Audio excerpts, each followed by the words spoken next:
Hello everybody and welcome to Motor City Wrestling episode 167, live from Baltimore, Maryland. Thank fucking God we're out of Ohio.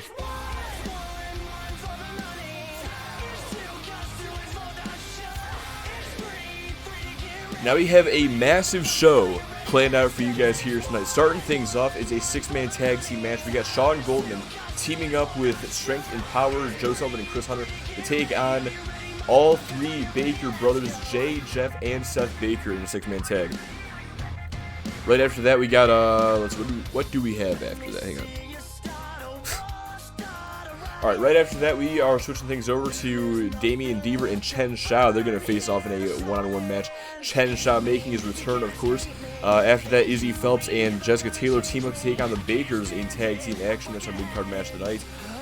Johnny Nightblade versus Straight Edge one-on-one right after that. And of course, our main event, switching things back over to a six-man tag team match when the Campbell Club and Shinzo Tabata take on Zack Stasiak and the reunited Silver and Gold. That's right, Silver and Gold will be teaming together for the first time in over a year in our main event tonight. I'm looking forward to that one.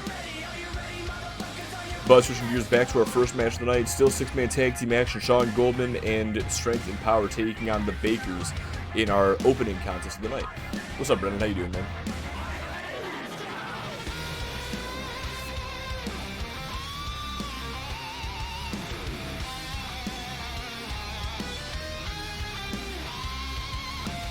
And unfortunately, with six-man tag team matches comes six-man tag team loading screens. That's just gonna take fucking ages.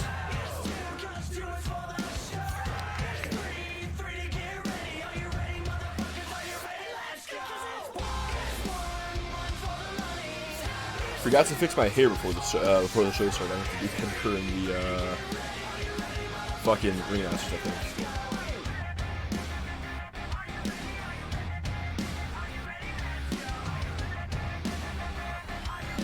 I still don't understand the beef with Gavin Thompson. I really fucking don't. I really don't.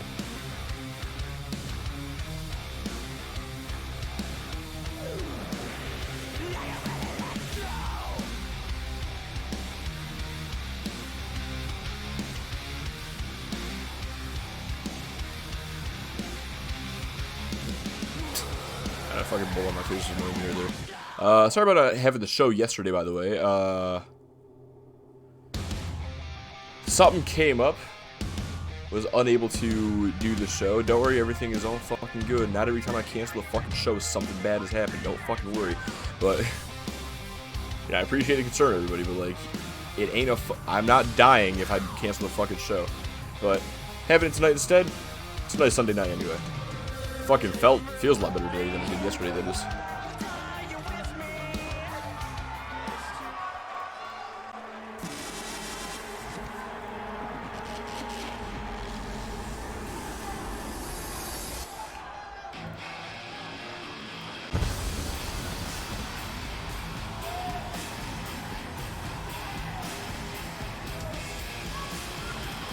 Well, Sean Goldman gonna be teaming up with Strength and Power tonight to take on the Bakers. What's good, Nightmare, by the way? How you doing, bro? Where's a good spot to post a vid? Oh, there's a self-promotion channel in my Discord page, if that's what you're talking about. So that's as good a place as any, I'd say. Speaking of which, that reminds me. So, I was trying to post my fucking stream in your server like 2 minutes ago, and this motherfucker, Battissimo, has the gall to message me saying, please stop spamming links. So, I don't know what the hell is up with that shit, but that fucking caught me off guard, not gonna lie. Alright, fair enough. Anyway, Sean Goldman gonna be teaming up with Joe Sullivan and Chris Hunter here tonight in our opening six-man tag team matchup.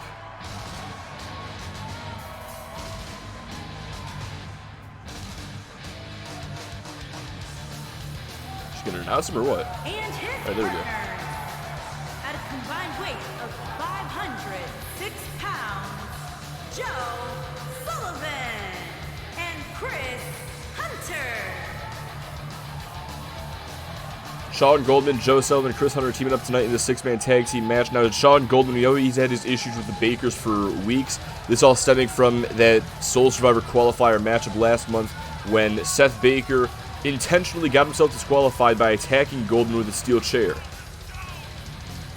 Now, since then, Goldman has been looking to make the Bakers pay for Seth Baker's actions. And he's done so by interfering in their matches. He's cost Jay Baker a win. He tried to cost Jeff Baker a win last week against Joe Sullivan. And last week when he interfered in Jeff Baker's match, well, that was the point where the Bakers had had enough. They laid down the challenge for a six-man tag team match, and just to make sure Goldman wouldn't have an excuse of having no partners, they attacked Joe Sullivan to provoke Strength and Power into accepting this match as well.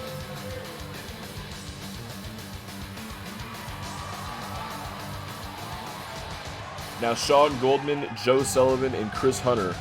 Well, Sullivan and Hunter, these are two great friends. These two have gone to war with each other, gone to hell and back. But Sean Goldman, he has gone to war against them in the past. Goldman is not friends with Sullivan or Hunter, but these three are willing to put their differences aside for one night to deal with the Bakers. And their opponents, first, at a combined weight of 495 pounds, Jay Baker and Jeff Baker. And now there they are, the two-time UPWA Tag Team Champions, the inaugural Tag Team Champions,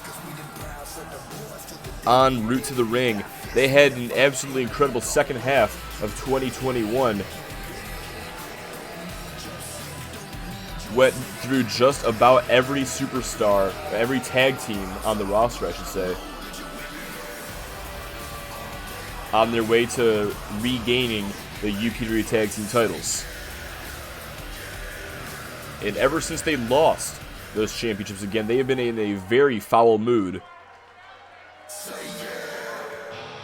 And they've had no problem taking their aggressions out on people like Sean Goldman, Joe Sullivan, and Chris Hunter.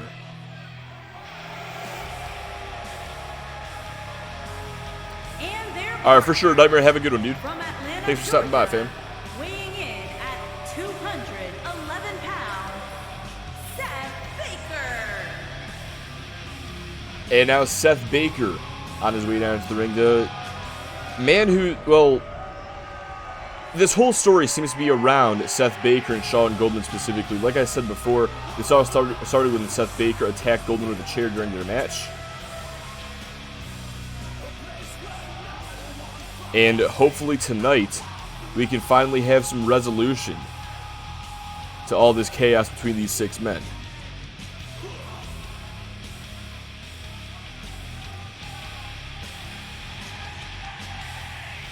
But it's also interesting to know that tonight is the first time in many years that Seth Baker will team up with both of his brothers in a six-man tag team match. We've seen Seth on the opposite side of the ring of Jay and Jeff in the past. We've seen him working with them alongside Kamikaze Marty and Johnny Nightblade as well. But tonight, for the first time in almost a decade, I want to say,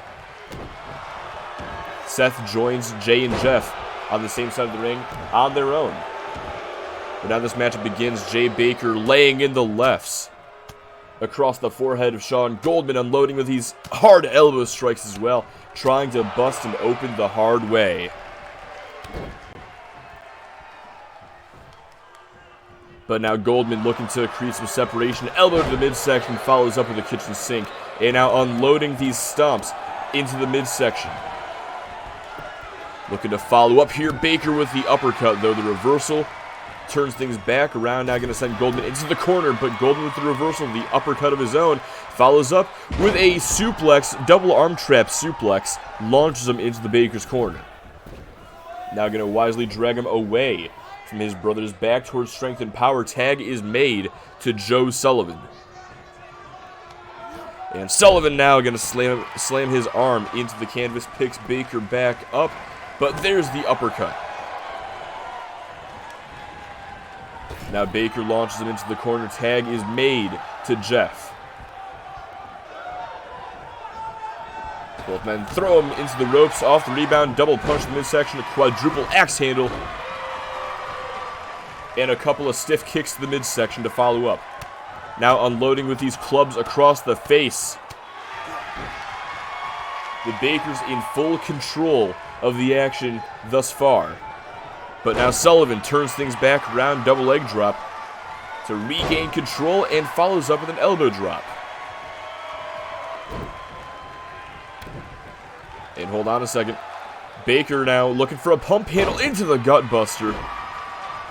It's not every day we see a guy like Joe Sullivan get manhandled like that. But that's just the power that the Bakers possess, Jay and Jeff at least. And now Jeff right back into the ring, belly slam. Sends Sullivan crashing into the mat. Now follows up with that mat slam, throws him into the corner here. Gonna make that tag, but Sullivan with the reversal instead sends him across the ring, back into the corner with Chris Hunter and Sean Goldman. Sullivan looking to make a tag here, I believe. No, wait a second, decides not to. Instead, front face lock applied. Has him by the back of the neck, has him by the shoulder as well. Brings him up against the ropes. And Sullivan now. Looking for a stun gun. Great elevation on that one. Now going to follow up with the Sonoran Fly. But he's still not finished. Hold on a second. Goldman and Hunter in the ring. These guys setting him up here looking for a triple powerbomb. And Sullivan going for the cover. Hook of the outside leg. The shoulders are down. 1, 2. No, Baker kicks out. Yo, what's up, Abstract? Hi, how you doing, bro? I ain't seen you in the chat in quite a while. Always a pleasure.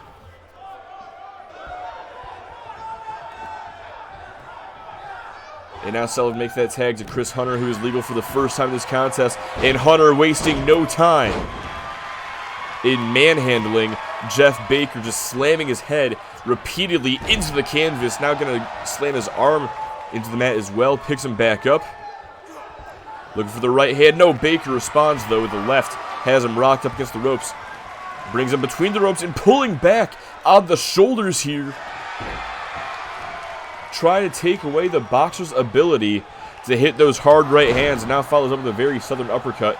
Could be looking to put him away here soon. It's been a while. I'm good, man, and yourself. I'm doing pretty good, man. Cannot complain. Glad to hear you're doing good as well. Jeff hits the Baker driver. Now going to go for the cover. Referee distracted with Sean Goldman. Now the pin taking place. And he only gets a 2.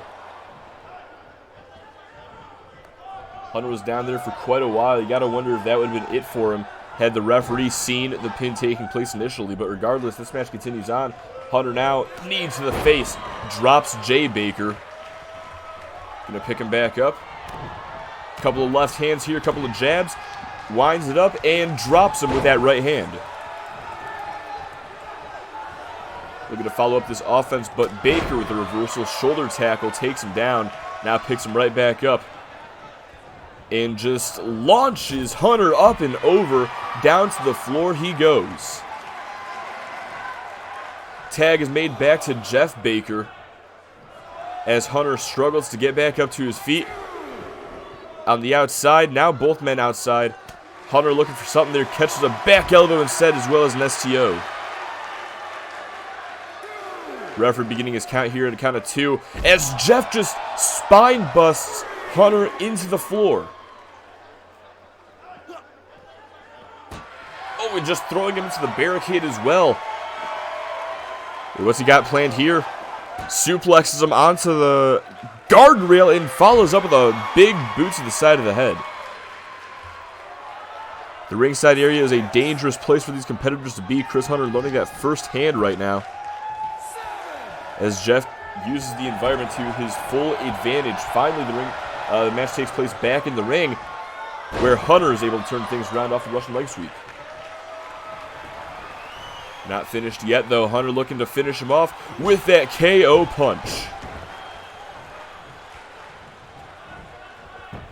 Hook of the outside leg, the shoulders are down. Could that be it for Jeff Baker? It is not going to be. Jay able to get in there and break things up. Back elbow to Chris Hunter for good measure. It busted him wide open. Wait, sends him over the top rope and down to the floor. Ref was distracted with Sean Goldman. He didn't see it. But now the referee beginning his count once again. Hunter just crashing all the way down to the floor below. Landing on that very thin mat covering the concrete.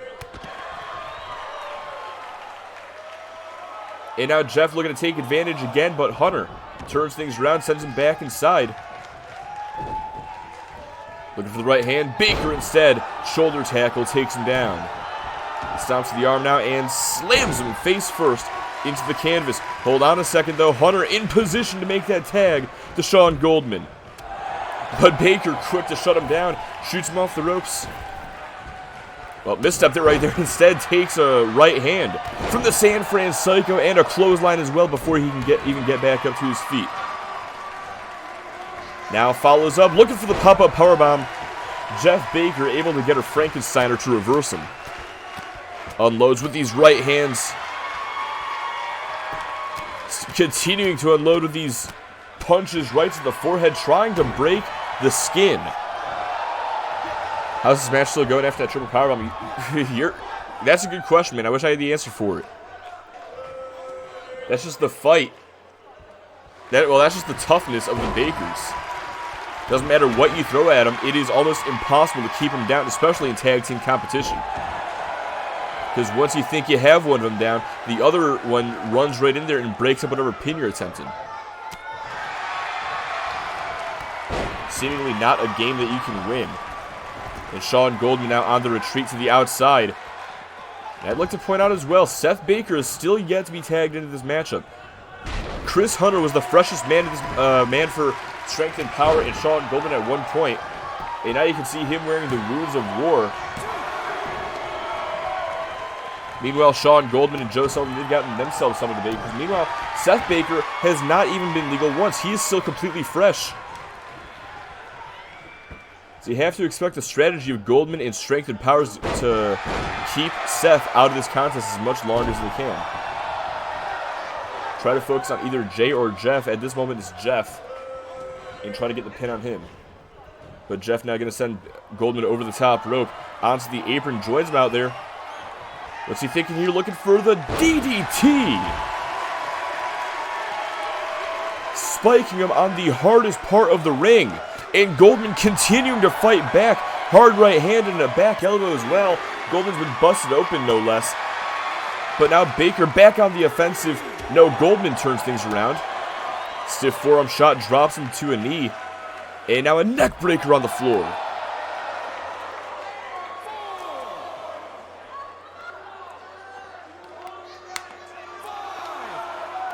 Ref at a count of 5 as Sean Goldman carries Jeff Baker across the ringside area and just drives him into that barricade. Count of 7 by the ref. Jeff with a single leg takedown. Now a double leg Boston Crab trying to... He's not going to get the win out here. Count of 8 though. Count of 9. And both men able to get back in before the count of 10. I really thought we were going to see a double count out there. At least a single count out. I'm glad that we got neither. And I'm glad this match can continue on. But now Goldman could be looking to put an end to Jeff Baker. Brings him into the corner. What's he thinking here? Evil intentions, no doubt, as he brings him to the middle rope. Hits him with that right hand. Both men up on the top turnbuckle looking for that superplex to the outside.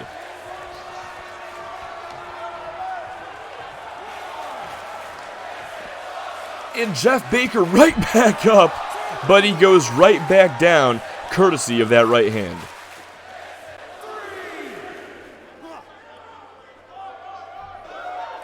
And now stun gun into the steel steps. And I'm starting to get a bad feeling about this.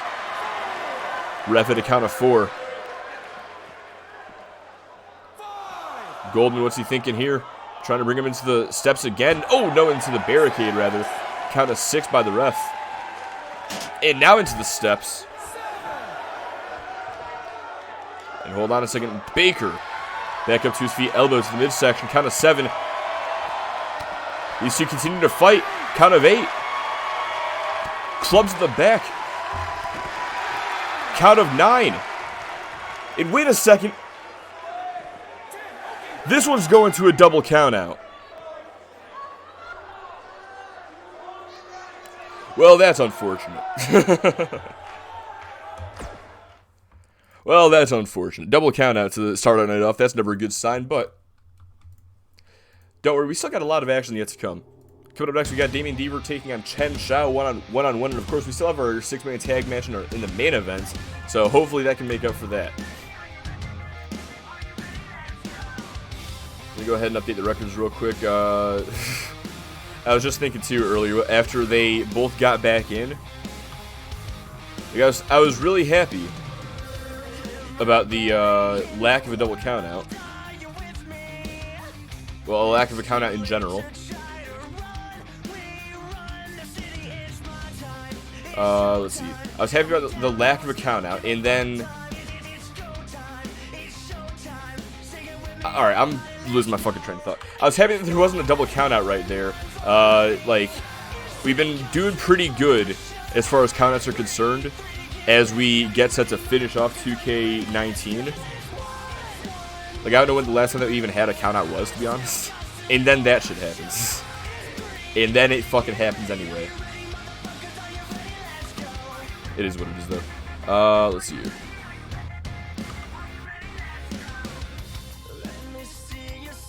Not even too mad about it, to be honest. Because at least there's some good storyline potential with that double count out. Like, I'm sure I can definitely pick up the pieces on Discord at the very least. But, luckily, before I have to do that, we have our next match coming up right now. Damien Deaver versus Chen Shao one-on-one.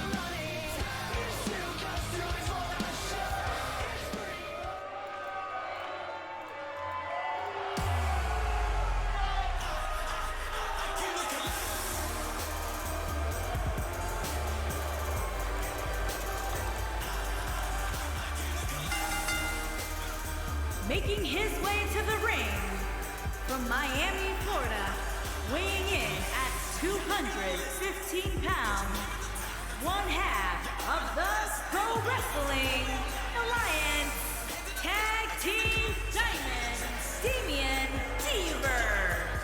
Damien Deaver making his way down to the ring. Of course, one half of the UP3 Tag Team Champions alongside Brian Brutus.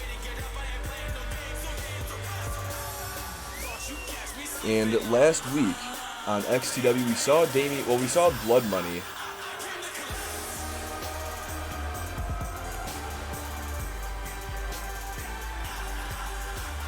We saw Blood Money defeat Darkness Incarnate in a tag team matchup in a preview of what was to come at Soul Survivor.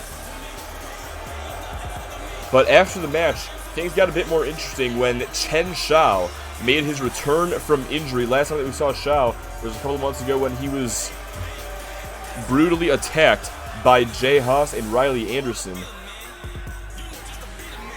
But last week he made his return, and earlier tonight, Damien Deaver, he laid out the challenge, one-on-one himself versus Chen Shao. No Blood Money, no Darkness Incarnate at ringside. Just a pure 1-versus-1 match. And his opponent from Hong Kong, China, weighing in at 221 pounds, Chen.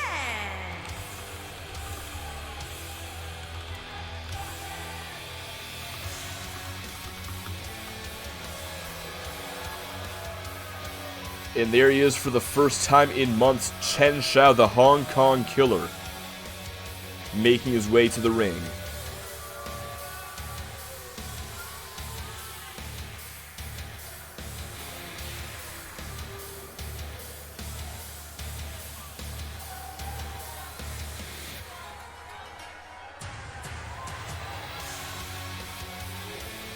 Now, Damian Deaver, well, he laid out this challenge because, well, at the moment, Blood Money, they are now outnumbered. And no doubt, part of why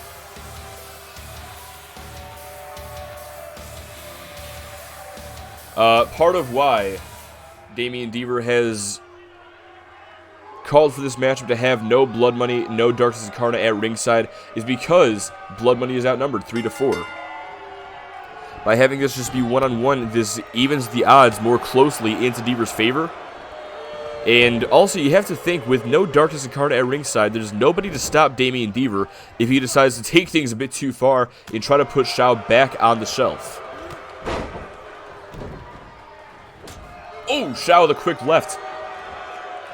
Looking to make it more difficult for Deaver to get the win over him in his return match. But now the Diamond going to pick Shao back up. Shoots him into the ropes. And there's the kitchen sink. Shao goes tumbling over that knee. Quick stomp to the face to follow up. Now picks Shao back up. And, hold on, gets caught in a headlock. No, there's the takedown. You know, fair enough, Brendan. I wouldn't bet on Chen Shao either, but you know, this is the one time he's going to win. This is the one time he's going to win because you didn't bet on him.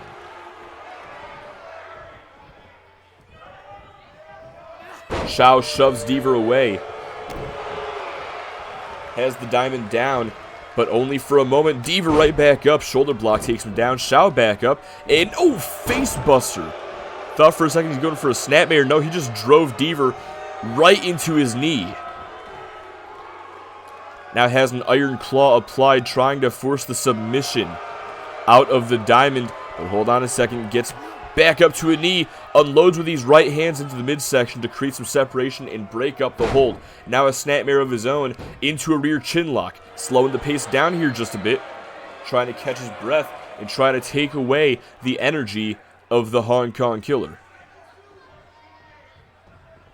But Shao back up. A couple of elbows to the midsection. Now he's able to create separation. But Deaver raking the eyes. Kick to the gut. The money shot. Goes for the cover center of the ring. But he only gets a 2. It's going to take more than that to put Shao away in his return match. But Deaver is prepared to go the distance. Hits that Northern Light suplex. He's not letting that 2 count get to him. He's staying right on top of the action. However, Chen Shao is able to turn things around, has Deaver on the retreat here, out on the apron. But now Deaver before him has him stunned, gets back inside the ring, shoots him off the ropes, and wait a second, catches him. Oh, what a beautiful German suplex. Now Deaver setting up, could be looking to put the finishing touches on this matchup. Has him from behind and delivers the Blood Diamond into the cover. Hook of the outside leg. But Shao gets the shoulder up again. And now Deaver's starting to get a little bit frustrated here, starting to come a bit unglued. But Shao is back up to his feet and takes him down to the shoulder block. Oh, the painkiller. Not finished yet. Shao, KO punch.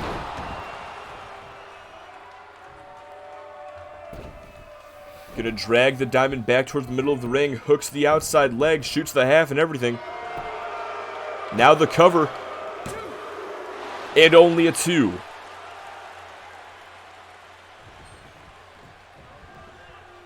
Got to turn that off.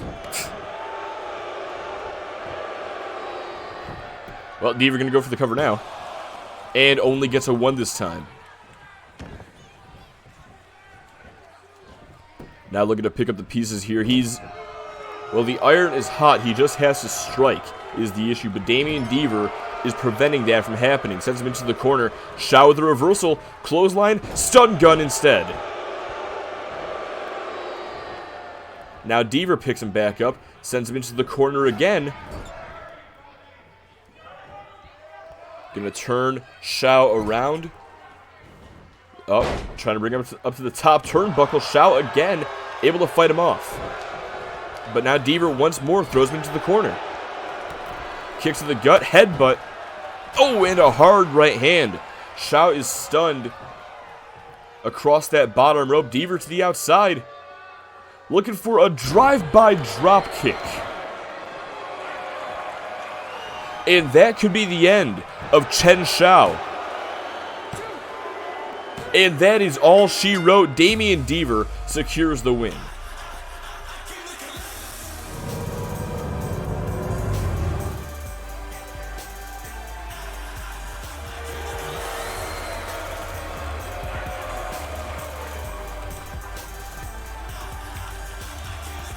Well, nobody expected anything from Chen Shao. I'm proud of him for getting that far, at least.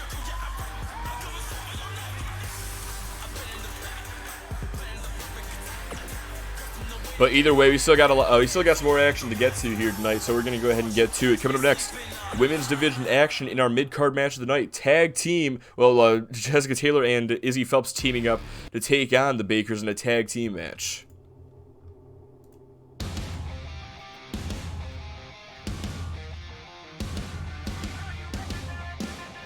Where the fuck is Damian Deaver's name at? Here we go. Deaver getting the win. Chen Shao taking the loss.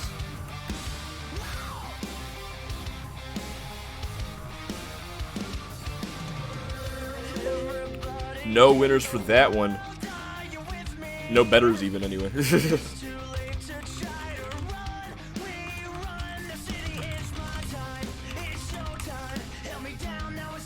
But like I said, now we got tag team action. Jessica Taylor and Izzy Phelps set the team up against Amanda Nightblade and Sarah Baker here in just a moment. Now this is all stemmed from Emily Sharp leading Team MCW into battle against XTW Soul Survivor. So far, Sharp has recruited Sarah Baker and Izzy Phelps onto the team, whether or not they even want to be on the team. Izzy Phelps not so sure if she wants to be there. Sarah Baker's been a bit more enthusiastic, but either way, tonight, well, the way that Sarah Baker qualified for the team was by defeating Jessica Taylor last week on MCW, and after that was all said and done, Sarah Baker, joined by Amanda Nightblade, continued assaulting her opponent. And, well, Emily Sharp didn't do anything. The only reason that Taylor was even able to get out of there is because Izzy Phelps eventually ran down to the ring to make the save. And now tonight, Taylor and Phelps are set to take on Sarah Baker and Amanda Nightblade in tag team action.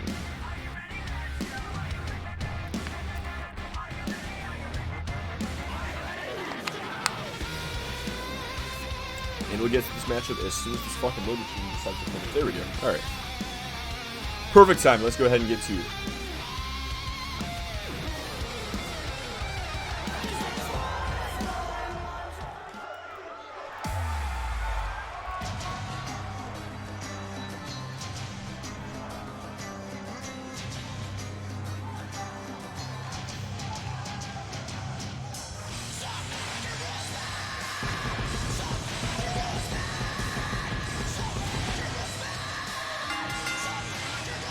Introducing first, from Raleigh, North Carolina, Izzy Phelps.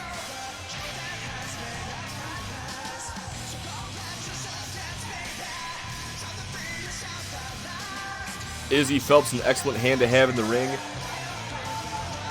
Just a couple of weeks ago, she defeated the U.S. Women's Champion Selena Dominguez one-on-one to earn her spot on Team MCW. More importantly for her, though, is that victory over the champion. That could mean that she may face the champion again for the title sometime in the future after Soul Survivor is all said and done. But tonight, she teams with this woman. Now, Taylor and Phelps have an interesting history. These two are not exactly friends. I believe this is going to be the first time they team up together tonight. But they've been on the opposite side of the ring from each other many times. Last year's Sole Survivor was one notable example of that 3 vs 3 women's match, where Izzy Phelps, Judy Parker, and Cindy Van Diver represented Team XTW, taking on the Villains of Vengeance representing Motor City Wrestling. And again, a few months ago at New Year No Fear, Izzy Phelps won the U.S. Women's Championship by defeating Jessica Taylor in that triple threat match. And that's something that Emily Sharp has not forgotten about. And speaking of Sharp, accompanied by Emily Sharp and Sarah Baker and Amanda Nightblade. well, it looks like Emily Sharp is once again joining the Bakers at ringside. She did this last week for Sarah Baker's match against Jessica Taylor.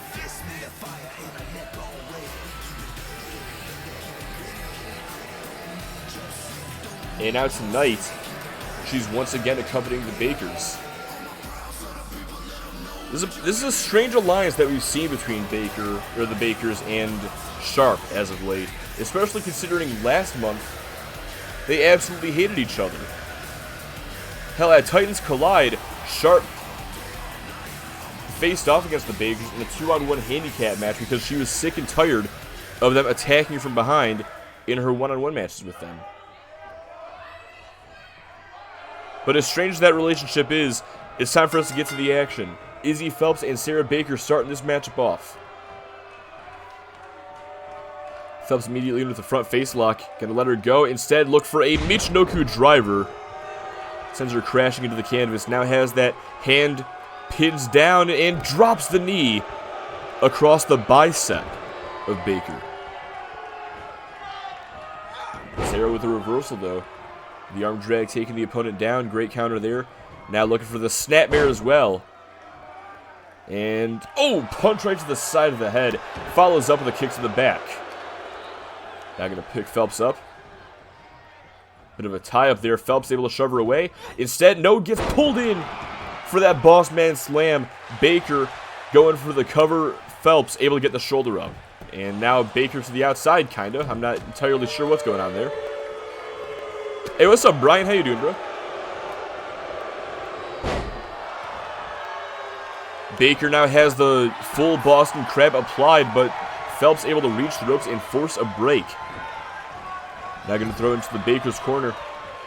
Makes that tag to Nightblade. Shoots her off the ropes, double punch, quadruple axe handle, and a double soccer-style kick to the midsection. Taking pages out of their brothers' playbooks. Phelps able to get out of the way of that power slam attempt. And the Pele kick going to take Nightblade down. Gives Phelps the perfect opportunity to make that tag to Big Jessie T. Taylor sends her into the corner. No back elbow from Nightblade though. But Taylor fires right back into the punch to the midsection. And now a follow-away slam. Maybe no DDT from Nightblade. Great counter there. I'm doing pretty good as well, man. Thank you for asking. Now Nightblade with his full mount unloads with the right hands. Elbows into the face as well. And continues to club away as Taylor does her best to cover up. Now Nightblade picks her back up and sends her into the ropes. Off the rebound. Looking for a shoulder tackle. Just bounces off of Taylor, who's going to take full advantage. Has that wrist lock. Pulls her in for these back elbow strikes to the side of the head. And Nightblade with the reversal. The arm drag taking her larger opponent down. Follows up with a club to the back.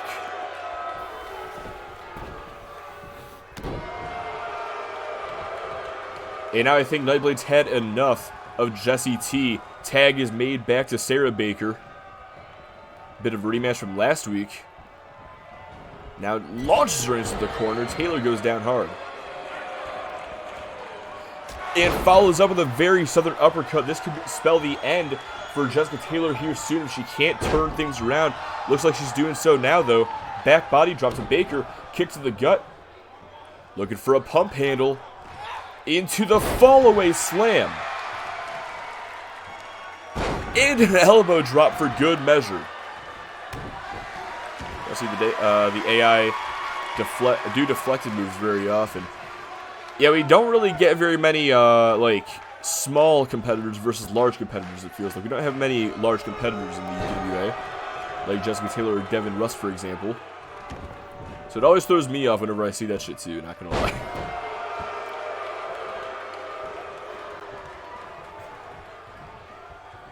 Baker gonna send Taylor into the corner and gonna make that tag back to Amanda Nightblade. Sarah setting her up. Nightblade with a super kick into the Baker driver. Going for the cover now, hook at the outside leg, but Izzy Phelps is right there to break things up, and now Amanda Nightblade taking care of business. DDT just spiking her into the canvas, gets rid of Phelps. But that bought time for Taylor to get back into the action. There's the clothesline taking down Nightblade. No reversal. Got her with a jawbreaker, but Taylor runs her over with a clothesline. And now rakes the eyes, does Nightblade. Sends her over the knee, now driving her knees right into the skull, and one more. Sends Taylor reeling back, but Taylor right back up and slams her into the canvas. These two going counter for counter with each other. Neither can quite get the advantage over the other. But now Taylor could be looking to put an end to Amanda Nightblade. Both ladies on the top turnbuckle. Taylor looking for the outside superplex.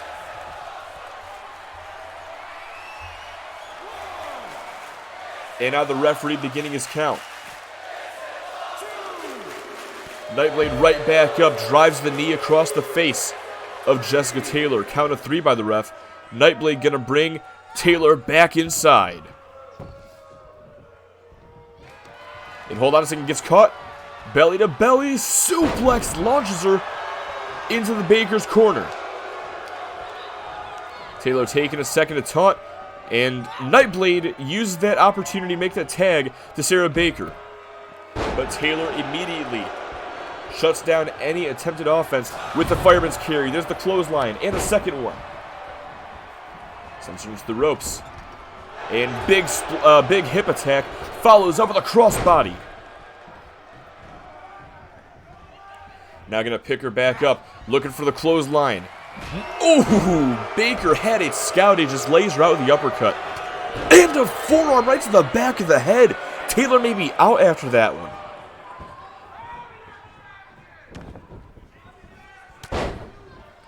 But Baker now unloads with this flurry of elbow drops right to the inside of the knee. Trying to take away Taylor's base as she sets her up looking for the Baker Bomb. Same way she beat her last week.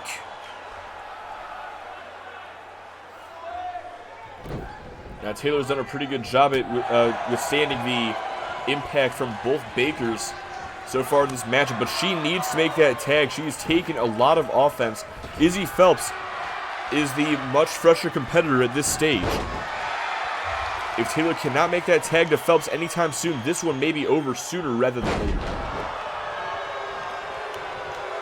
But still, Taylor continues to persevere with these high-power moves. That belly-to-belly suplex once again, and now drives that big knee across the face. But now could be looking to put an end to Sarah Baker. Has her up and hits her with that powerbomb. Not going to stack her up. Instead, drags her away from the ropes. Now goes for the cover. But Nightblade is right there to break things up. And now these two going back and forth. Phelps with the Enziguri takes Nightblade down. Meanwhile, Jessica Taylor dropping an elbow across the chest. Phelps finally out of the ring. Thank God for that. Looking for the clothesline, spinning soul kicks in the midsection instead. Now, sends her into the corner, chases after her for a big splash.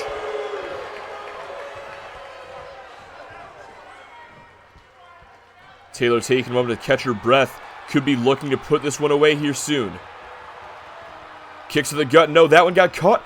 And the strength of Baker.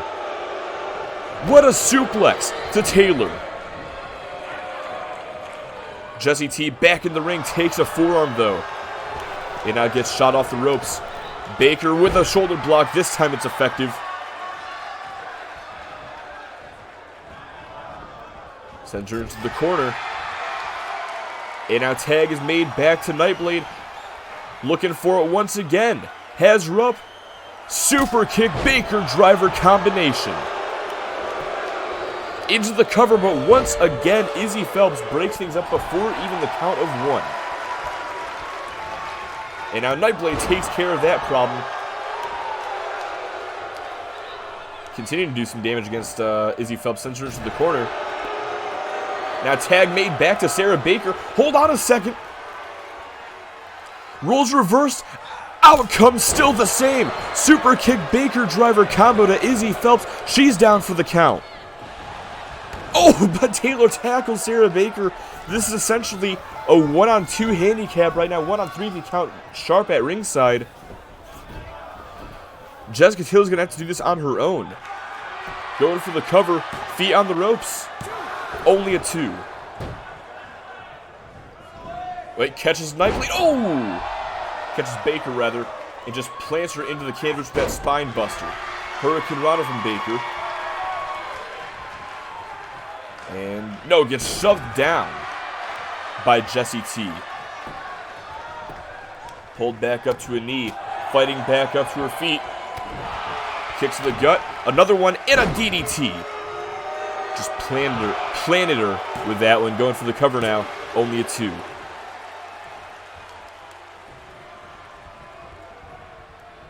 Izzy Phelps back up on the apron. Evening the odds once again. Now Baker gonna send Taylor into the corner. Tag is made to Nightblade once again. And Jay North. Thank you very much, my friend, for the follow. Let me be the first to welcome to the Doghouse, bro. Appreciate it, fam.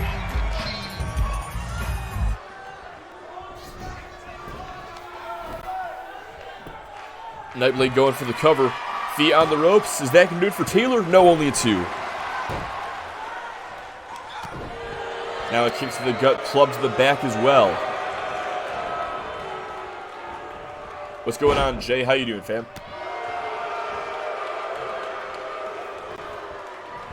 And hang on, Taylor setting her up, looking for the Tea Party.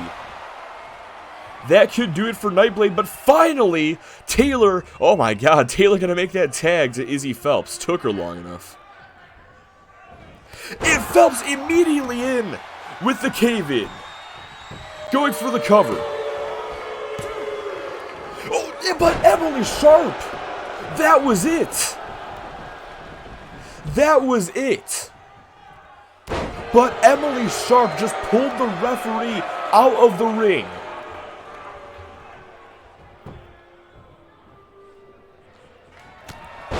I'm also doing pretty good, man. Thank you for asking. Despite how distressed I sound over this match, I am doing pretty good. Yeah, that wasn't that fucking awesome, Brian? And yeah, she has 2 variations of the Tea Party, Brendan. One's the Summer Crush, the other one is what you just saw there. Despite Sharp trying to cost Phelps and Taylor this matchup, Phelps continues to fight on. Standing moonsault, or standing shooting star if you listen to Michael Cole. Hey, what's going on, Dark Phoenix? How you doing, fam? Cave in once again. Now hooks the leg. Is that going to do it for Nightblade? And it will. I'm doing pretty good, man. Thanks for asking.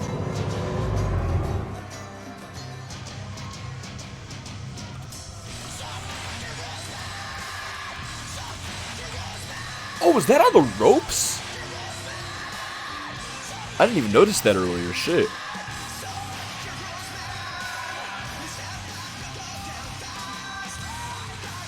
Well, despite Emily Sharp's interference, and despite how much the Bakers just beat down Jessica Taylor in this matchup, in the end, Here are your winners, Izzy Phelps and Jessica in the end, Taylor and Phelps were able to walk out of here with the victory.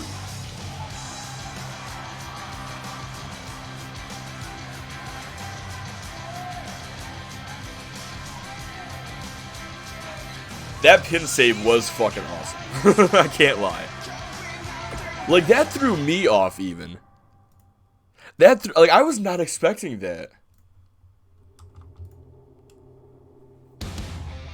Like, first you saw Sarah Baker getting taken care of. I thought that was it. And then Sharp just fucking walks into frame and just pulls the damn ref out. That... Like, I know that we see that shit every now and then, but that was still unexpected for me. And nobody bet on the Bakers. Oh, that's because Bakers didn't fucking win. Alright. I'm paying you out triple for that one. That was a good fucking match. Let's see. But now... Dark Arena, ladies and gentlemen, we still got a couple of matches left.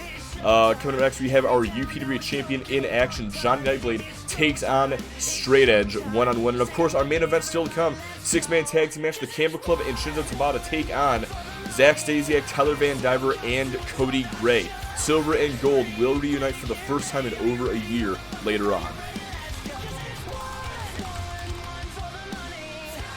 Let's see here. Gotta read all the rules for sure, bro.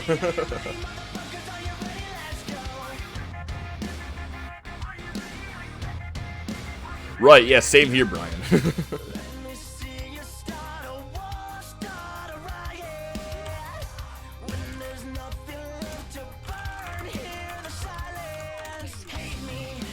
She pinned Amanda Nightblade, right? I'm pretty sure that she did. I'm like 99% sure that she did.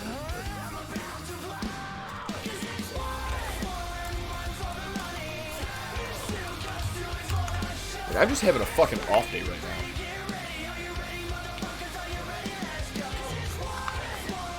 Just stuttering a hell of a lot more. Been unable to fucking type, it seems like. It is what it is, though. Probably because it's not Saturday like it typically is when we post on CW.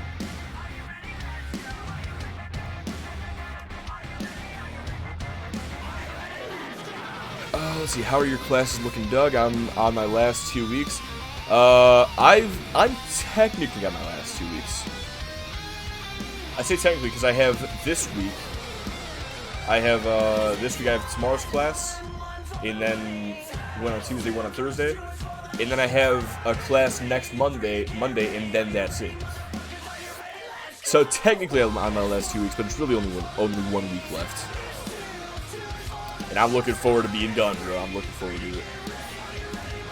And I'm also looking forward to this match right here. Johnny Nightblade versus Straight Edge one-on-one.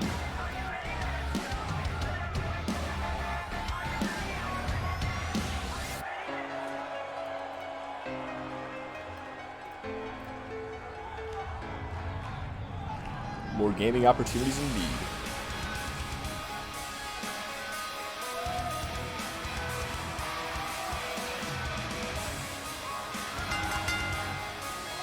Making his way to the ring, accompanied by Kenny Nightblade. And from San Diego, California, weighing in at 235 pounds, the Pro Wrestling Alliance Champion, Johnny Nightblade, Champion. That's Pedro Rodriguez there in the center, of course, Kenny Nightblade on the left. And then the UPW champion, Johnny Nightblade, there on your far right.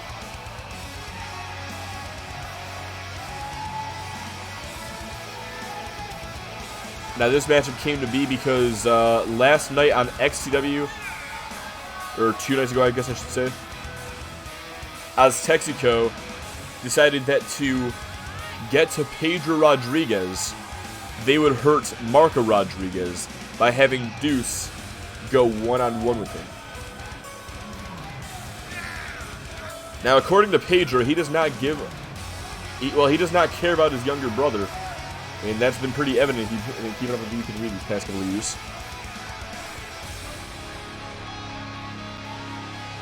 But the way that he justified this match is that if Aztexico are willing to stoop that low, then Pedro is going to stoop even lower.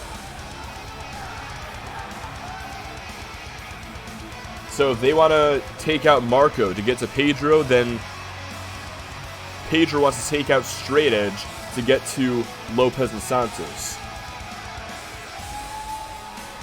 But instead of Pedro stepping up to the plate, it's going to be the UPW champion going one-on-one with Straight Edge here in just a moment.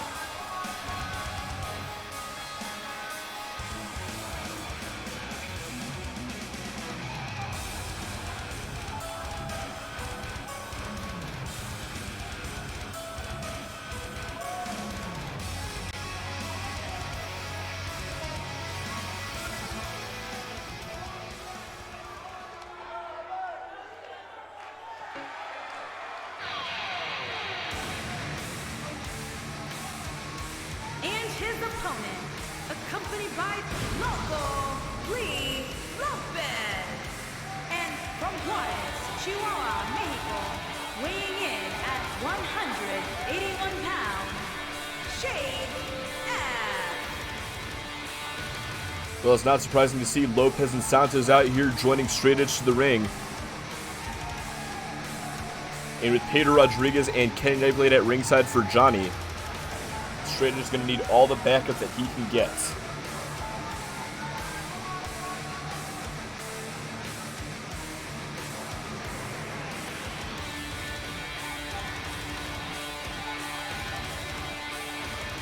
Now, Pedro Rodriguez and Straight Edge, these two have a complicated relationship. We've seen them on the same side of the ring as each other in the past. We've seen them fighting for the UPW Championship against each other in the past.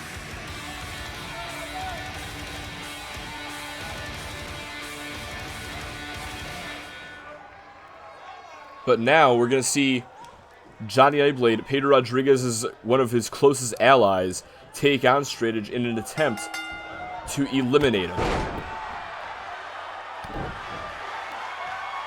This matchup gets underway, the UPW champion in control. Straight Edge turns things around though, with that sleeper slam, kick to the back as well. Now Nightblade back up to his feet, a calf kick takes him down. Trying to follow up here, drags back towards the middle of the ring. And now a stomp right to the elbow. Straight Edge back up to his feet, open palm strike and a forearm. Has him rocked. Nightblade responds with one of his own. Now looking for the cradle slam. Picks him right back up. Straight Edge with the jawbreaker though, and looking for a flying forearm to follow up. Nightblade sidesteps him, sends him crashing into the ropes. Now again targeting the elbow. Trying to break Straight Edge's arms. Going for the cover lateral press. Only, well, not even a one. There's a forearm, has him rocked. Brings him to the front face lock and a shoulder breaker. Again, just continues to target the arms of Straight Edge. Now, no, back elbow. From the luchador, has him stunned, and a high knee just drops the UPW champion down to the canvas, but a big boot to the face, able to turn the tide. Now setting him up here, has him in the middle of the ring. Looking for the neck blader. Not even going to waste his time with the cover, goes right to the top rope. Setting up for San Diego Starlight, into the cover, has the leg hooked. But now Santana Santos up on the apron, distracting the referee. Ref never saw the pin taking place. This match continues on, and Straight Edge looking to take advantage. Sends the champion into the corner, high knee, and follows up, looking for the bulldog. Straight Edge, or Nightblade shoves him off. And now I think he thought that he was going to be down for longer. Turned his back on Straight Edge, who capitalizes with that famouser. Now the clover leaf applied. Unique positioning there from Straight Edge, not standing over the body entirely. Sacrificing leverage to get some more damage in, and I think that may have cost him. Now Nightblade brings him up and drives him down into the canvas.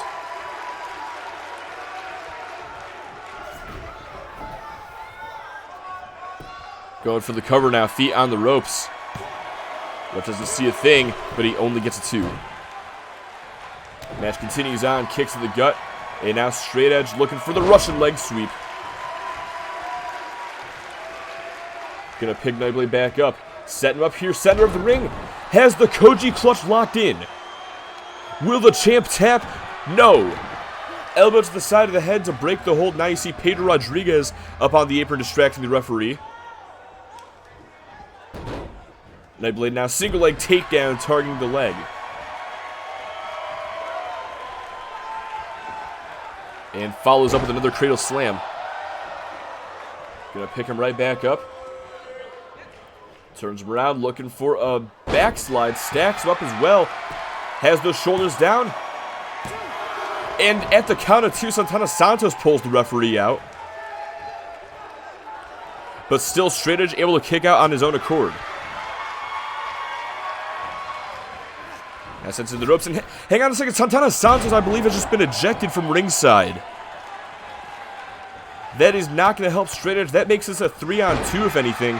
Straight Edge is now outnumbered. But regardless of that fact, he continues to push on. There's a rolling leg drop right across the face of Johnny Nightblade.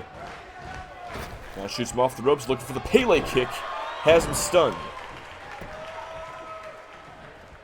But now you see Pedro Rodriguez getting in the head of Straight Edge. Has him distracted, trying to buy Nightblade some time to get up. And it looks like he was effective. Kicks him in the gut and a hurricane. Wait a second. Alley-oop, his arm just got guillotined across that top rope as well. That was not a good landing for Nightblade. And now Straight Edge is going to capitalize with the Salida del Sol. Stacks him up, but again, Pedro Rodriguez is distracting the referee. That one's not even fair. I'm calling bullshit on this referee after that one. Man saw the whole fucking pin taking place, but whatever. Wait, hang on a second. He's making it right, though. Now Pedro Rodriguez has been ejected from ringside. Well, that certainly evens things up for Straight Edge, but he's still on the receiving end of this offense when the match could have been over just a moment ago.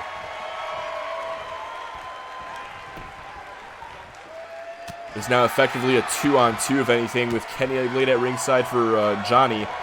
And Loco Lopez there for Straight Edge, but this could end it right here. That spear from the UPWA champion, but he only gets a 2. This match continues on. But for how much longer? How much can either of these guys continue to go for? Nightblade with another backslide. Straight Edge with a jawbreaker has him rocked. The Cyclone Inzagiri has him down. Straight Edge gonna drag him away from the ropes, go for the cover, but the referee's distracted this time with Kenny Nightblade. Now Straight Edge goes for the cloverleaf instead. Nightblade reaching out to that bottom rope. He's almost there, but instead rolls over onto his back and forces Straight Edge off of himself. This has been a great match so far, I have to say. All the managerial interferences have kind of added to it. Now sends him into the corner.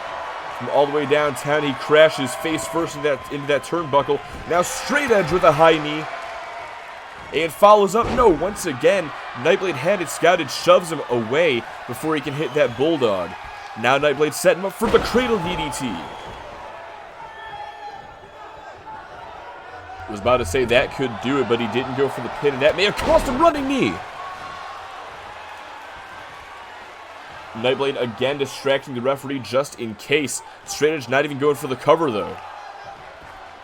I think he knew he wouldn't be getting it. Instead, he baited Nightblade into distracting the referee.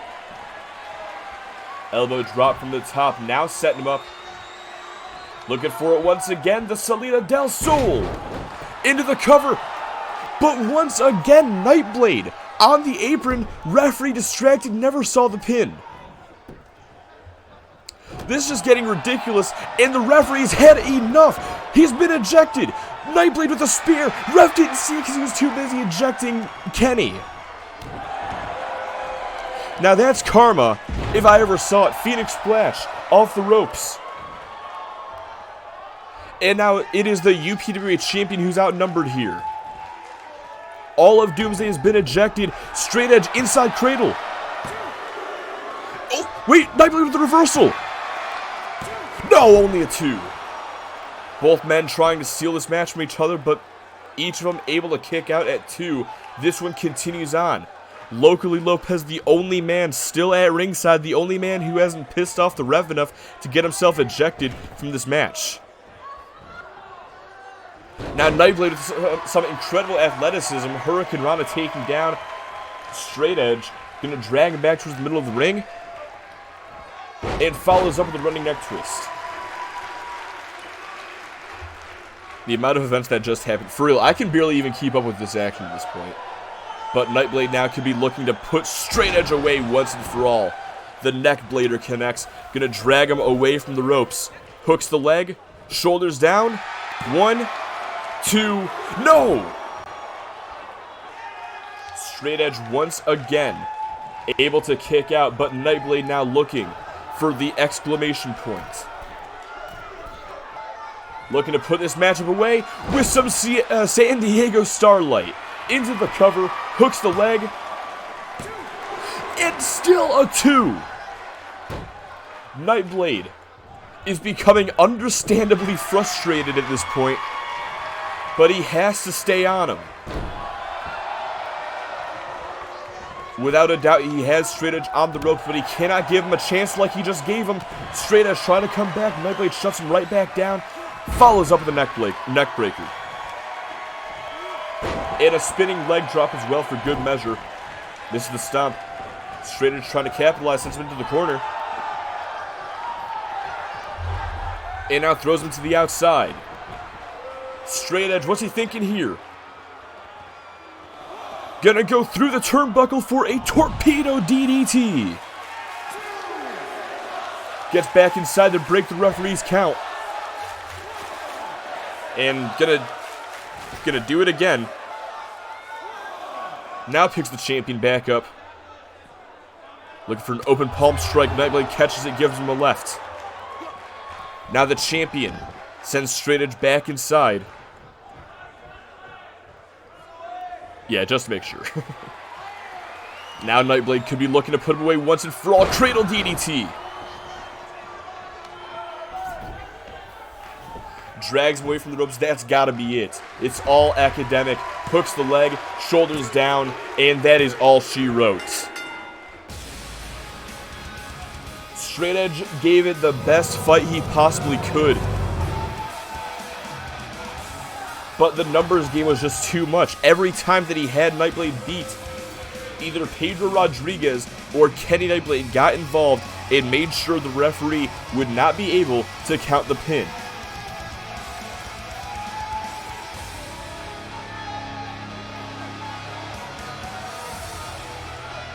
Of course, that all started after Santana Santos started getting involved, preventing Nightblade from scoring the victory early on. But regardless, we saw a lot of outside interference in this matchup to the point where everybody except for one man was ejected eventually.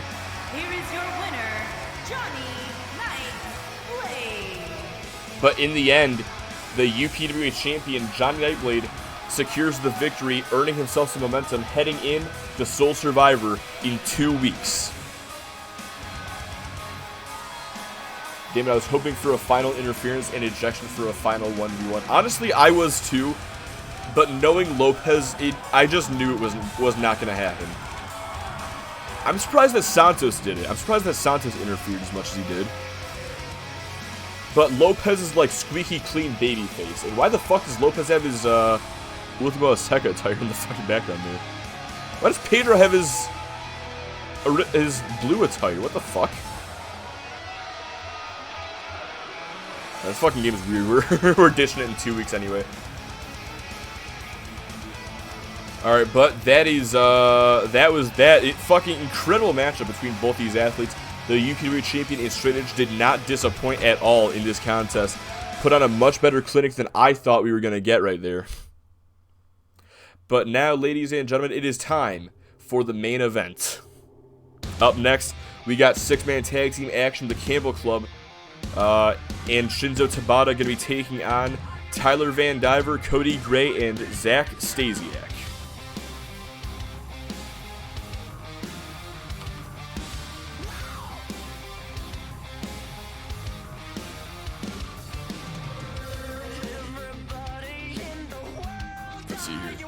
So if Jordan is doing his live Discording, I feel like he's going to call a lot of bullshit on Doomsday's interferences, but not call anything on Santos' interferences.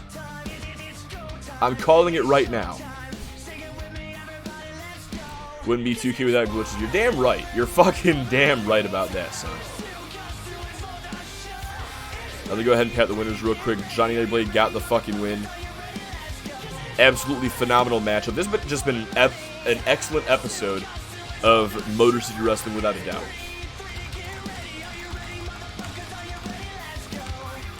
But now we're ready to raise the bar even further as the Campbell Club and Shinzo Tabata team up to take on Zack Stasiak in a reuniting silver and gold.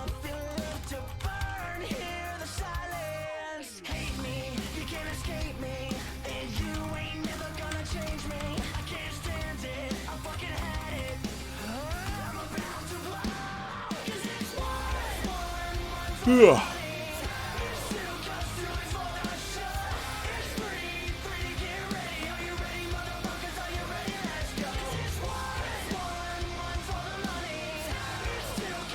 An absolutely fucking incredible show. And thank you, Brendan, for putting that in Match of the Year canons. I was about to ask that somebody do it.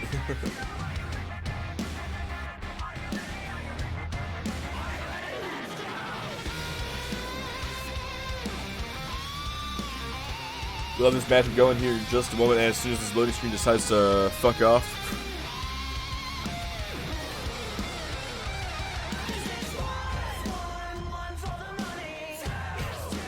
It was just about to. Alright, let's go ahead and get to it. It's the Campbell Club and Shinzo Tabata teaming up to take on Zack Stasiak, Tyler Van Diver, and Cody Gray.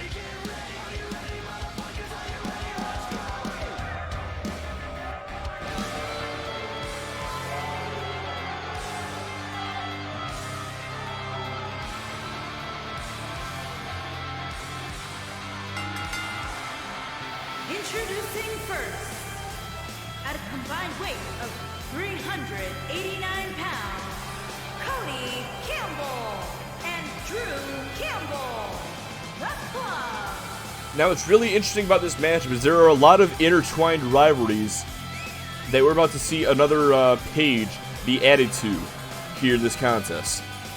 Cody Campbell, we know that he and Zack Stasiak have been feuding ever since Campbell cost the X Factor his World Hardcore title shot against Cody Gray last month. As for Shinzo Tabata, he and Cody Gray, they will face off at Soul Survivor in a World Hardcore Champion versus European Champion match. And then as far as Tyler Van Diver is concerned, well, he just believes that he deserves a shot at the European Championship. And so he's been targeting Shinzo Tabata. And last week, we saw a continuation to all of these feuds. And their partner, from Osaka, Japan, weighing in at 230 pounds, the European Champion, Bad Luke King. Last week, we saw a continuation to all of these feuds when Shinzo Tabata and Cody Campbell went one-on-one. Tabata laid out an open challenge, non-title, specifically non-title, to anybody in the locker room, and Cody Campbell was ultimately the one who accepted. However, that match drew quite the audience at ringside, as not only did Drew Campbell accompany his brother, but so did the World Hardcore Champion Cody Gray in an effort to get a better look at his opponent for Soul Survivor. Meanwhile, in Shinzo Tabata's corner, Zack Stasiak was there to, to perhaps cost Cody Campbell his match against the European Champion. And then Tyler Van Diver was there as well to make sure that Campbell could not get the win, so as to prevent another name from being added to the list of challengers to Shinzo Tabata's title. And their opponent, first, from Toronto, Ontario, Canada, weighing in at 205 pounds, the X Factor, Zack Stasiak. But after the match, we saw everything just completely break down. After Cody Campbell got the win, we saw Zack Stasiak get involved, Cody Gray, Tyler Van Diver, and Shinzo Tabata. And weirdly enough, Shinzo Tabata took the side of the man that he was facing in that match. Whereas Cody Gray ended up working with Zack Stasiak and Tyler Van Diver, ended up working with Van Diver to the point where they were able to take out the Campbell Club in unison.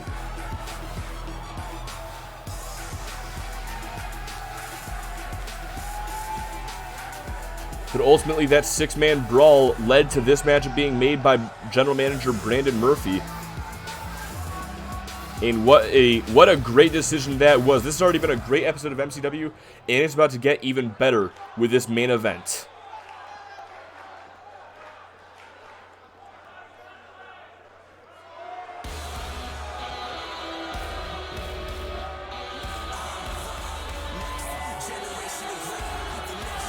And hold on a second. And his partners, at a combined weight of 437 pounds, Tyler Van Diver and Cody Gray. It really is a silver and gold reunion. Cody Gray busting out the winter camo for this one. An attire we haven't seen him in quite a while. Cody Gray and Tyler Van Diver had a talk backstage before this matchup to make sure they could get on the same page, and it looks like they've done exactly that. This is a sight I didn't think I'd ever see again.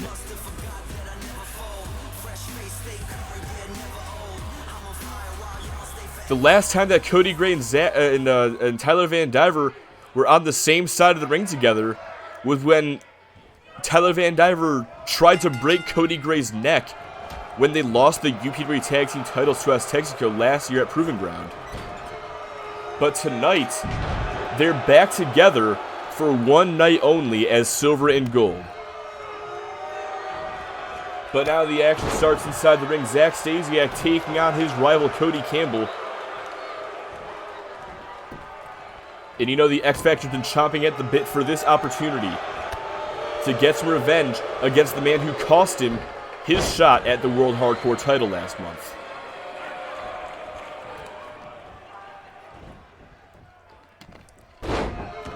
Cody Campbell not one to go down so easily, though. Is giving Stasiak a fight as he hits that snap German suplex, now dragging him back towards the corner with Drew Campbell, and Shinzo Tabata makes that tag to Drew. But Stasiak with the reversal sends him shoulder first into the canvas, now picks him right back up, brings him into the corner with Silver and Gold. Cheap shot from Tyler Van Diver. Tag is made from Stasiak. He's got to shoot him off the ropes. Oh, high-low from the X Factor and the Golden Star, going for the cover. And only a 2. Now, Zack Stasiak made it very clear he is unwilling to work with either Cody Gray or Tyler Van Diver in this matchup. His goal is simply to get Cody Campbell. And any other damage that he does to the other opponents is just him doing charity work, in his opinion. So it's no surprise to see Stasiak tag out as soon as Drew Campbell gets legal. But it was kind of shocking to see him work so well with Tyler Van Diver. These are not two men who get along very well. Regardless, though, Van Diver and Drew Campbell are going at it. Had that cross armbar locked in for just a moment, but Campbell, the submission specialist, able to break out with ease. Oh, and now takes Stasiak down. Taking a cheap shot at the X Factor on behalf of Cody Campbell. But now Shinzo Tabata is legal, and Drew Campbell with a cheap shot before he gets out of there. Taking the Golden Star down at the leg, which makes him easy pickings for the European champion.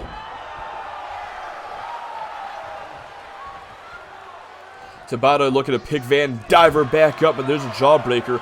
Has the Bad Luck King stunned, follows up with a super kick, and now Golden Keys. Not finished yet, waiting for the Bad Luck King to return to his feet. so he can give him that kick to the gut and follow up with a Golden Star DDT into the cover. Has that leg hooked, but Shinzo Tabata within the ropes. Tabata able to get out of the way of that drop kick and just runs right through him with that clothesline.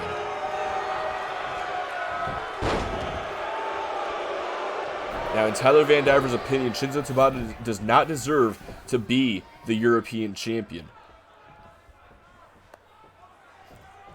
Leading into Titans Collide last month, Tyler Van Diver was supposed to go one-on-one with Deuce. However, Deuce decided that he was going to have Shinzo Tabata and Duncan Jones be added into the match to make it an elimination fatal four-way match, since Tabata and Jones had been getting on his nerves in the weeks leading up. And because of their additions, Van Diver believes that he was cost his opportunity, and that claim has merit to it. Van Diver, the week before, or the MCW before Titans Collide, Van Diver defeated Deuce in a one-on-one match. And hold on a second, Van Diver and Cody Gray working in unison, a pop-up Meteora to the European champion, a man that both of them have issues with. Going for the cover now is Van Diver, and only a 2. Zach Stasiak had just about enough of the Campbell Club, trying to get himself some, but Drew Campbell able to get out of the ring just in time.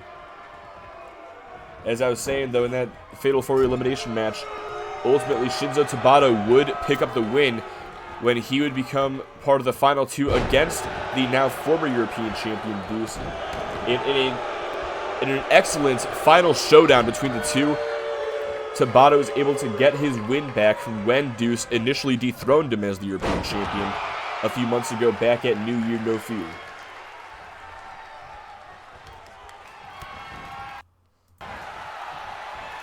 And Van Diver delivers the Golden Star Bomb to the European champion. Shoots the half, goes for the cover. But now Drew Campbell able to kick out at 1. Or Drew Campbell breaking things up at 1, excuse me.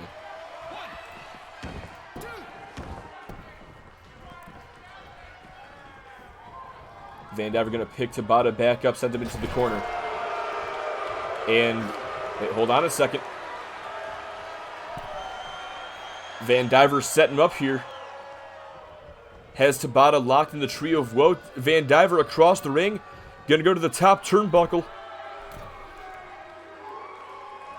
Van Diver saying his prayers. He's going to go coast to coast.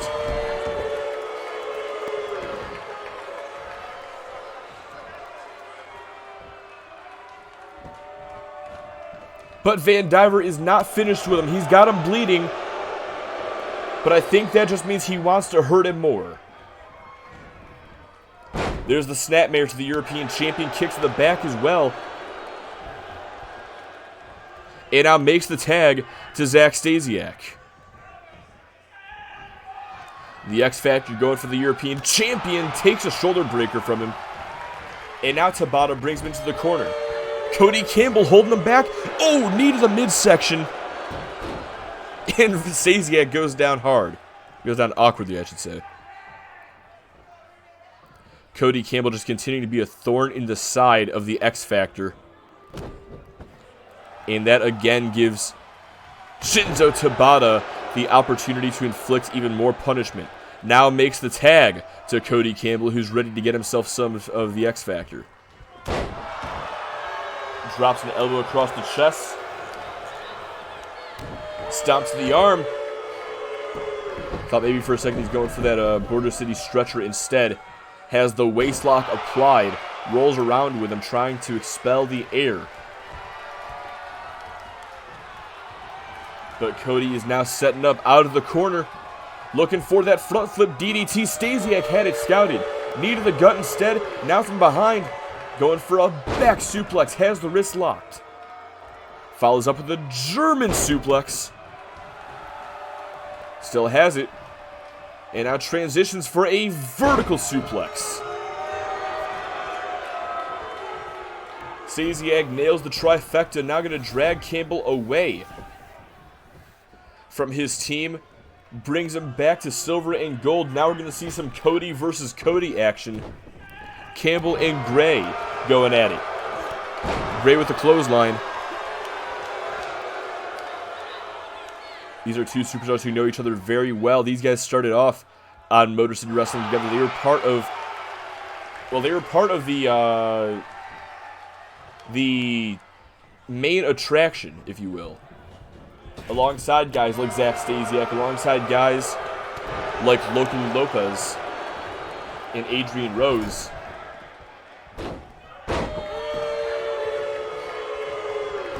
And it's just really funny to see how much things can change across 3 years. Since the time these two were fighting over the European Championship way back in the day, Cody Gray, he's become a 2-time European champion. He is the current World Hardcore Champion. Cody Campbell is a former UPW champion, one of the longest reigning World Tag Team Champions. These guys just have so many accolades to their credit nowadays. But now Tyler Van Diver tagged in, and he gets clotheslined over the top rope and down to the floor by Cody Campbell. Looking to bring him back inside the ring, maybe not, slams him face first into the apron instead. As the referee continues his count of 3 now Van Diver brought back in.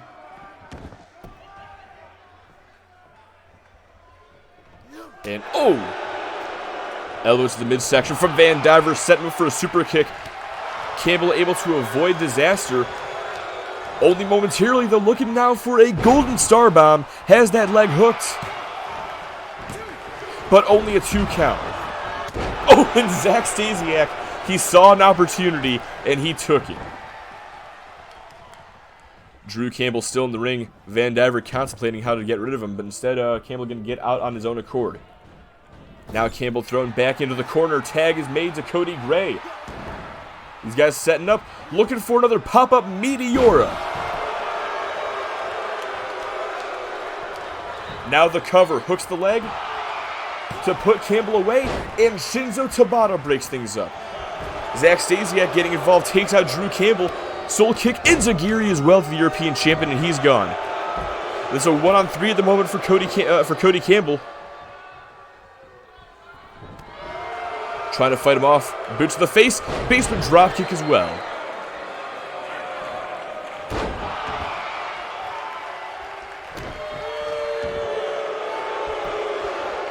Now Cody Campbell looking to lock in the Border City stretcher. He's got it fully applied. Is Campbell going to submit, or is Gray going to submit? No. Elbows to the face, able to break the hold. And now Gray going around the world for that Hurricane Rana. Cody makes the tag to Drew. And like a house of fire, Drew running in. Basement dropkick takes Gray down. Looking to follow up, but Gray shutting him down. Extinguishes the fire with the clothesline. Uppercut from Campbell, though. But now into the corner. Great no. Double knees to the back. But Gray, though, hang on a second. Lifts him up and hits him with a screwdriver. Into the cover. 1, 2, no! Drew Campbell somehow has enough left in him to kick out. But now Drew, shoulder breaker to Cody, gonna bring him into the corner. And a tag is made to Cody Campbell. These guys setting up, looking for the Campbell Crusher. Wait a second, going for the pin. Tyler Van Diver's preoccupied. But Gray able to kick out. Drew Campbell, Tyler Van Diver going at it. Zach Stasiak trying to get in the fray as well. Oh, drop kick right to the back of Drew Campbell, takes him down. Gonna pick him back up. Set him up here. No, wait, reversal.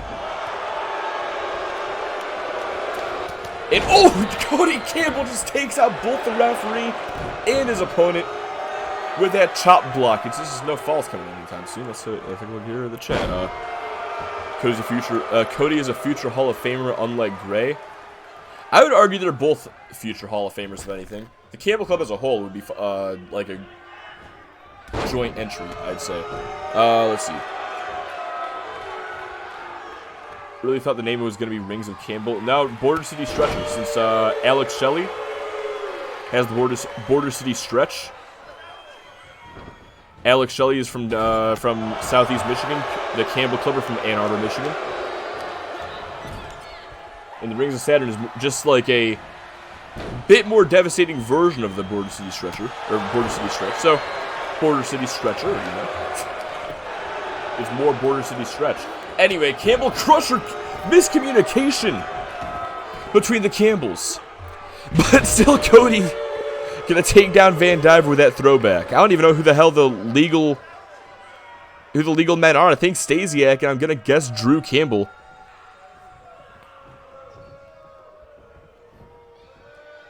I wish I had the game so I could toy with ideas because it's hard to explain to people because.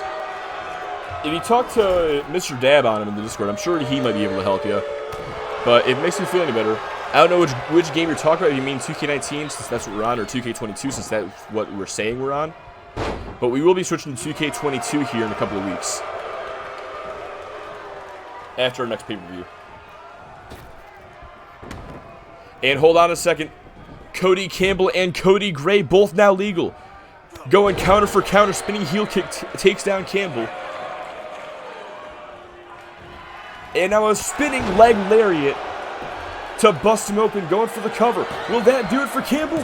No, only a 2. Shinzo Tabata right there as well, just in case. Now Tabata taking Van Diver out of the equation.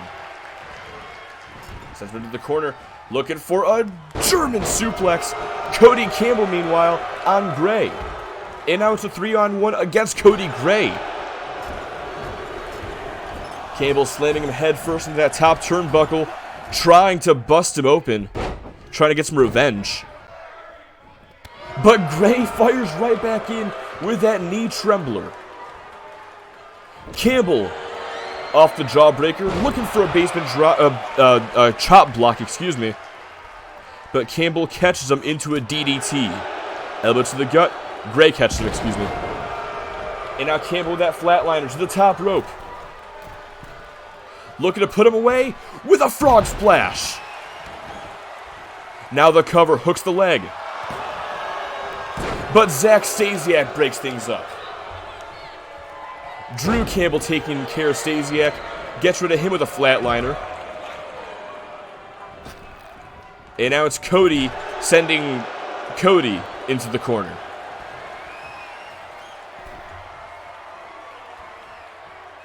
Campbell has Cody Gray tied up in the Tree of Woe, going to the top turnbuckle. Shinzo Tabata taking a cheap shot. Campbell saying his prayers. And he's going coast to coast.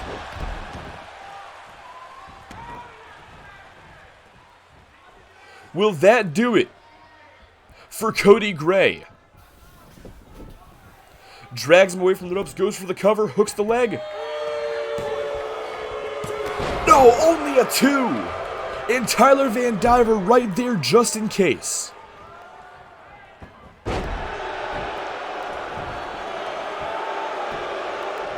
Man, this has just been an incredibly chaotic match. Meanwhile, while Cody Gray's distracted with Drew Campbell, Shinzo Tabata gets the tag. But Gray was ready for him. Now brings him to the corner. Hold on a second. Tag made to Van Diver. Set him up. Pop up Meteora to Shinzo Tabata. The Campbells are down. Van Diver for the cover. 1, 2, 3. Shit, Tyler Van Diver has just pinned the European champion. With the help of Cody Gray, no less.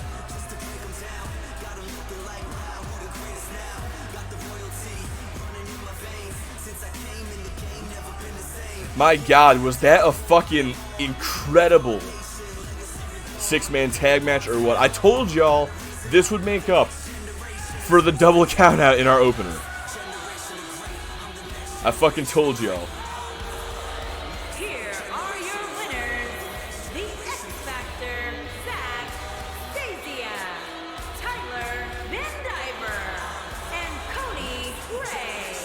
If that's not in the Match of the Year candidates, within 5 seconds, I'm throwing hands with someone. Okay, and within 5 seconds, literally, it is there. Thank you very much, Brendan.